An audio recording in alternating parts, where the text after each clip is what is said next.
आत्मवंदन, जय श्री कृष्ण, नमस्ते। श्री कृष्णम वंदे Jagat Guru YouTube channel पर सुनने वाले को मेरा प्रणाम, नमस्ते। आज मैं भगवद गीता अध्याय 3 कर्मयोग के बारे में और टूक में बताने जा रहा हूँ। तो कर्मयोग का सार मैं टूक में कहने जा रहा हूँ। तो भगवान को अर्जुन बहुत सारे प्रश्न पूछे हैं, अध्याय 1 और अध्याय 2 में और अध्याय 3 अभी आया। तो 3 में अर्जुन ये कहता है, हे भगवान, आप ज्ञान को ही कर्म से श्रेष्ठ मानते हो, तो हे केशव, तुम मुझे ऐसे हिंसक कर्म में क्यों नियुक्त कर रहे हो। तो भगवान ने क्या कहा, दूसरे अध्याय में बहुत ज्ञान दे दिया आत्मा के बारे में, बराबर, बहुत सारा ज्ञान दिया। तो अभी भगवान बोले कि भाई ज्ञान श्रेष्ठ है, तो ये कर्म में मुझे क्यों करवाते हो, ऐसा अर्जुन भगवान को क्वेश्चन करता है, प्रश्न करता है। और भगवान बहुत बड़ा संवाद के रूप में जवाब देते हैं कि भगवान कहते हैं श्लोक नंबर 5 में, वो बताते हैं कि कभी कोई क्षण भर के लिए कर्म बिना नहीं रह सकता, क्योंकि सभी प्राणियों को कर्म तो करना ही पड़ता है, और सभी प्राणी प्रकृति से उत्पन्न गुणों से द्वारा कर्म करते हैं। तो वो विवश होकर कर्म करते हैं सभी प्राणी, तो करना ही पड़ता है। कर्म बिना तो हम रह ही नहीं सकते। देखो ना, कर्म की भाषा तो बहुत है। हम खा रहे हैं, सो रहे हैं, कुछ काम कर रहे हैं, कुछ खाना खा रहे हैं, या कोई भी काम करते हैं, कोई भी वर्क करते हैं, तो वो कर्म ही है। तो कर्म करने के लिए हम रह ही नहीं सकते। तो भगवान वो भी बताते हैं, क्योंकि विवश होकर तो कर्म करना ही पड़ता है। तो कर्मयोग क्या कहता है, कर्मयोग क्या कहता है? कर्मयोग कहता है कि तुम निरंतर कर्म करते रहो, किंतु इसमें आसक्ति न रखो। क्या बात है, इतनी बात अच्छी कही भगवान ने कि तुम कर्म करते रहो, किंतु उसमें आसक्ति न रखो। हमको आसक्ति नहीं रखनी है, कर्म करना है। और भगवान ने ये बताया कि कर्म योग का अर्थ कर्म करने का कौशल। समस्त कर्मों का उद्देश्य है भीतर में सोई हुई शक्ति को प्रकट करना। समझ गए? कर्मयोग का अर्थ है कर्म करने का कौशल्य, शक्ति को प्रकट करना। हम कैसे शक्ति को प्रकट करते हैं? तो जितना हम गहरा ध्यान करेंगे, जितना योग बल करेंगे, तब ही हम गहराई में जाएंगे, तभी हमारी शक्ति जागृत होती है। बोलते हैं ना कि भाई हम बहुत समय से ध्यान करें तो हमारी कुंडली की शक्ति जाग गई, हमारे सभी चक्रों हमारे जागृत हुए। तो ये क्या है? तो शक्ति को, सोई हुई शक्ति को जगाना, उसको हम कहते हैं, सोई हुई शक्ति को हमको जगाना है, प्रकट करना है। तो भगवान 19 श्लोक में भी बोले, क्या बोले? तो वो बोलते हैं कि जे मनुष्य आसक्ति रहित कर्म करते हैं, वो श्रेष्ठ पद को मोक्ष प्राप्त करता है। समझ गए?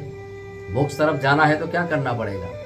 आसक्ति रहित कर्म करते हैं, वो श्रेष्ठ पद मोक्ष प्राप्त करता है।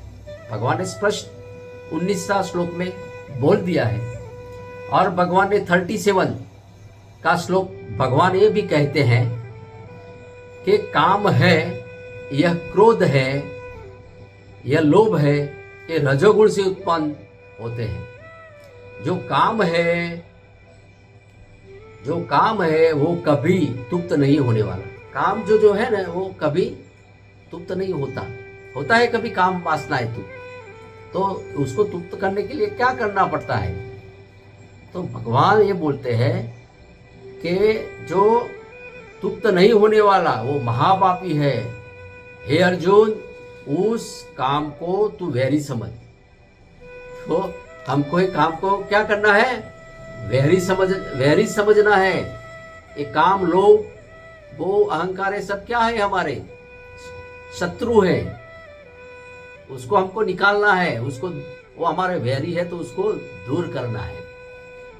तो भगवान 40वां श्लोक में वो बोलते हैं, 40 के श्लोक में वो कहते हैं कि ज्ञानेंद्रिय, कर्मेंद्रिय, मन और बुद्धि इस काम के आश्रय स्थान है। वो कहे जाते हैं, ज्ञान को वो ढंक देते हैं और जीव को मोहित कर देते हैं। એટલે क्या है कि ज्ञानेंद्रिय, कर्मेंद्रिय और मन और बुद्धि वो हमारे आश्रय स्थान का है। उससे तो हमारा कर्म होता है। तो कर्म करते करते करते हम, हमारा जो ज्ञान है कभी ढक जाता, हम मोहित हो जाते हैं। मोहित हो जाने के बाद क्या हो जाता है? मोहित होने के बाद हमारा ज्ञान नष्ट हो जाता है। तो भगवान ये भी कहते हैं 43 श्लोक में, कौन सा? 43 श्लोक में ये भी कहते हैं कि वासना, काम रूपी शत्रु को हमको मारना है। जो वासना है हमारे, वो काम शत्रु को हमेशा के लिए मारना है। आत्मा से कर्म करते हैं तो हम कर्म बंधन में नहीं आते, और देहभाव से हम कर्म करते हैं तो हम बंधन में फंस जाते हैं। तो हमको कैसा कर्म करना है? तो हमको सत्कर्म करना है, अच्छा कर्म करना है। तो भगवान ने कर्म के बारे में बहुत सारे प्रकार भी बताए हैं। तो निष्काम कर्म जो बंधन में नहीं पड़ता, वही निष्काम कर्म है। और सकाम कर्म क्या है? वो बंधन में पड़ने वाला कर्म। और तीसरा कर्म क्या है? तो राग द्वेष रहित कर्म, यानी कि क्या बोलते हैं राग रहित कर्म को? तो राग रहित कर्म यानी कि किसी का अच्छा काम किया, इस भाव में मैंने ये किया, ऐसा सेवा भाव जागृत न हो, इसको हम क्या बोलते हैं? कर्तव्यपणा का, अहंकार रहित का कर्म, जिसमें मैंपणु न हो, अहंकार न हो। और चौथा कर्म है समष्टि कल्याण के लिए कर्म। कौन सा कर्म? समष्टि कल्याण के लिए, यानी कि जो जीव की रक्षा के लिए, दूसरा का हित के लिए जो कर्म करते हैं उसे समस्त कल्याण कर्म कहते हैं। जिसे सूर्य, चंद्र, माँ बाप, फल फूल, अन्न, जल, पेड़ आदि आदि वो काम करते रहते हैं और उनका काम कभी रुका भी नहीं। ऐसे समस्त कल्याण के लिए है। देखो ना, नदियाँ, सूर्य, चंद्र, पेड़, फल, पौधे, ये क्या है? कितना अच्छा काम करते हैं। वो बोलते हैं क्या? सूर्य बोलता है क्या मैं तुझे प्रकाश नहीं दूंगा? क्या नदियाँ बोलती है क्या मैं तुझे पानी नहीं दूंगा? क्या वृक्ष, फल फूल वो बोलते हैं क्या कि मैं आपको नहीं दूंगा? तो ये सब समस्त कल्याण के लिए कर्म है। तो टूक में मैं ये कहना चाहता हूँ, हे कबीरा जब हम पैदा भय, जग हंसा हम रोए, पर ऐसी करनी कर चलो, हम हंसे और झगड़ो।